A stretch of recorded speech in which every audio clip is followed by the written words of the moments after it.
Hello, everyone, and welcome to Friday evening beer review. It's about a little bit 6:15 in the evening, and we're going to be reviewing something interesting today, something unexpected, and that is this. This. I don't know why my voice cracks so much now. Probably because I'm a smoker, but yeah. Um, Kilt Lifter. This is a Scottish style amber ale from Four Peaks Brewing Company. Now, I haven't ever seen Four Peaks Brewing Company in Hawaii before. You know, their beer's being distributed in Hawaii before, but I found this at Times Supermarket of all places. A place that's not really well known for having a large selection or fresh selection of beers had this. And it seemed fairly fresh. If you go and look at the date on the back here, it is freshest before 11/09/23. So it hasn't, it hasn't been on the shelf for too long. Um, Oddly enough, I think it's been sitting somewhere before being put on the shelf because usually when it says Best Buy, there's about a 6 month limit. So I only saw this like last week. So it's like, well, where was it for 3 months before they finally decided to go and put it on the shelf? You know what I mean? It should have been put out in May thereabouts, looking at the Best Buy thing on it. But this is an Arizona brewery. This is a 6.0 beer, malty, toasted, love. Um, yeah, and I haven't reviewed very many Scottish style ales or Scotch ales. Um, that's mostly because there's not very many in Hawaii. This is a bit lighter than many Scotch ales that I've tried before. I should say lighter than all the Scotch ales I've reviewed before. And yeah, Kilt Lifter. Yeah, I guess when the kilt blows up, you go and see a man's ass, I guess, or works. I don't know. I mean, this style of humor is completely lost on me.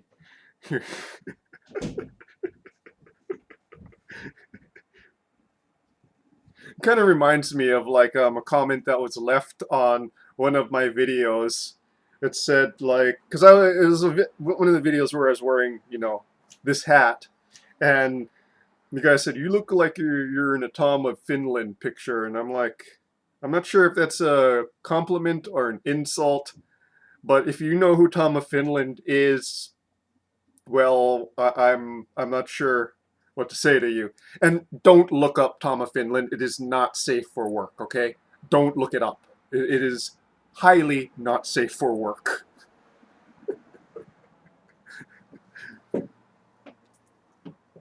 Anyways, I'm rambling on. Let's just get straight to this beer, shall we? Got a tulip glass, and I've let this one warm out for about 15 minutes.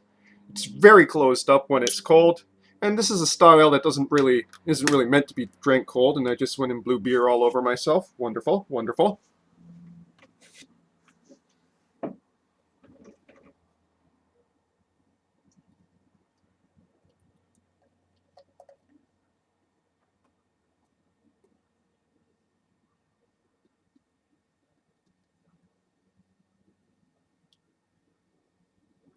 Forms a nice head here. So, a lovely, almost copper amber color with a beautiful orange bottom where the light passes through. It's more or less clear, but dark enough that the light is impacted just from the darkness of the malts, with an off-white to beige head. Pretty fluffy. Yeah. So pretty much malt forward in the nose. There's only a slight hint of earthy, grassy, old world style hops. And the malt is ready to biscuity with notes of stewed stone fruit.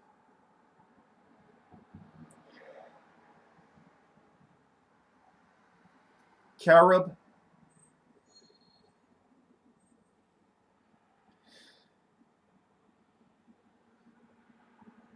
Almost like dried cherries. And brown bread, of course. Okay, on to the palate now, shall we?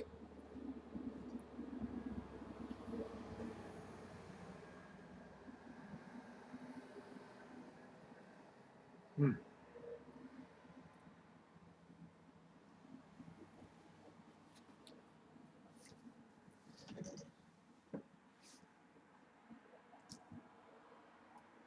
Nice, nice roast, long, roasty top note in the finish. You know, it's not so much on the palate, but in the top note.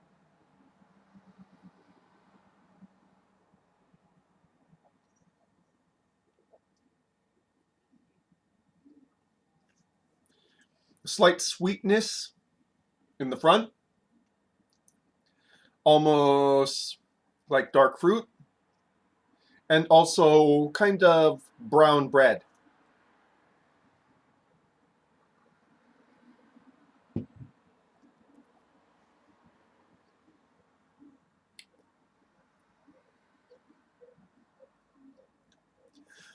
Hopping really only shows up in the palate in the mid to finish.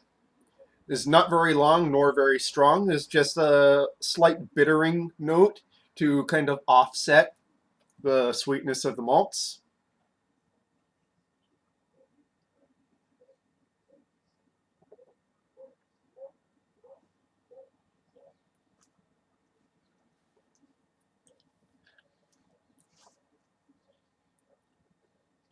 And while there is a roasty note on the palate in the mid to finish, there isn't really a smoky note that you get with some Scotch ales.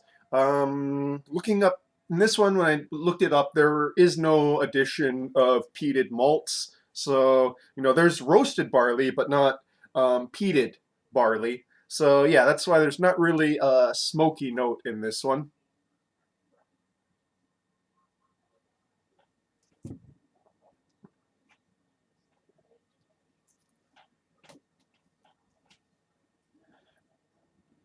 Some people, and when looking on reviews on Beer Advocate, some people noted a slight smoky note. I really don't. There might there's a touch of umami, kind of roundness to the mouthfeel in the mid to finish, but it you know it doesn't really come across as smoky to me.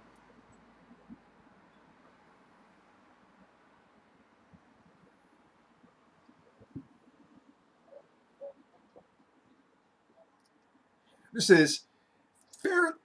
This is fairly chewy for a 6.0.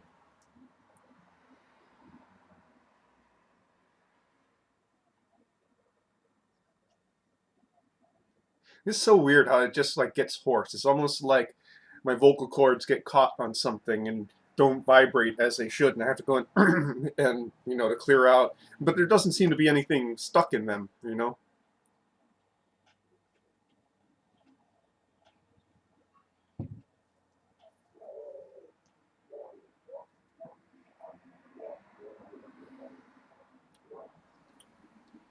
The more roasted as it warms up even more, the roasted malt aspects are showing up more in the finish. You know, so you have this nice transition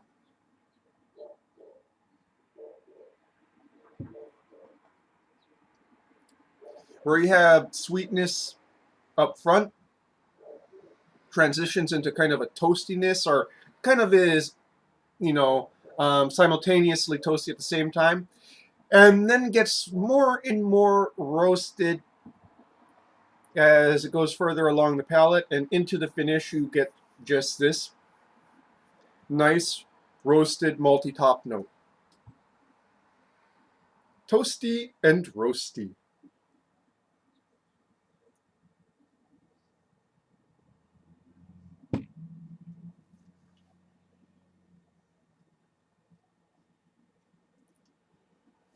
This one is a pretty enjoyable beer. If you can get it, I would recommend it. Um, it's like I said, it's not as heavy as other Scotch ales I've had, but it definitely is a style that I enjoy because it is, malt forward.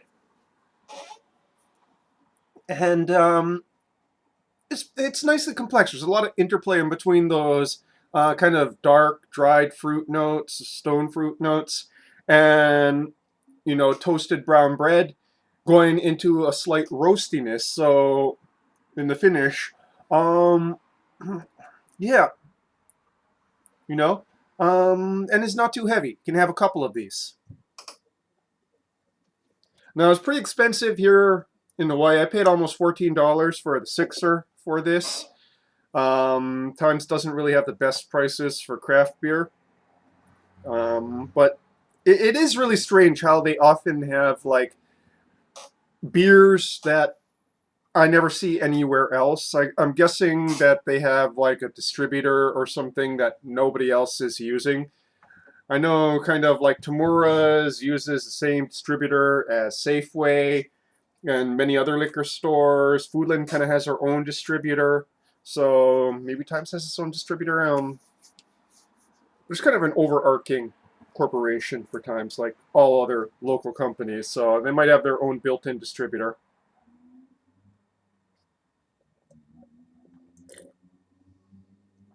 Mm. I like how as it warms up, quite a bit. That sweetness up front, as it expands, the roastiness in the back is also expanding, so it remains balanced.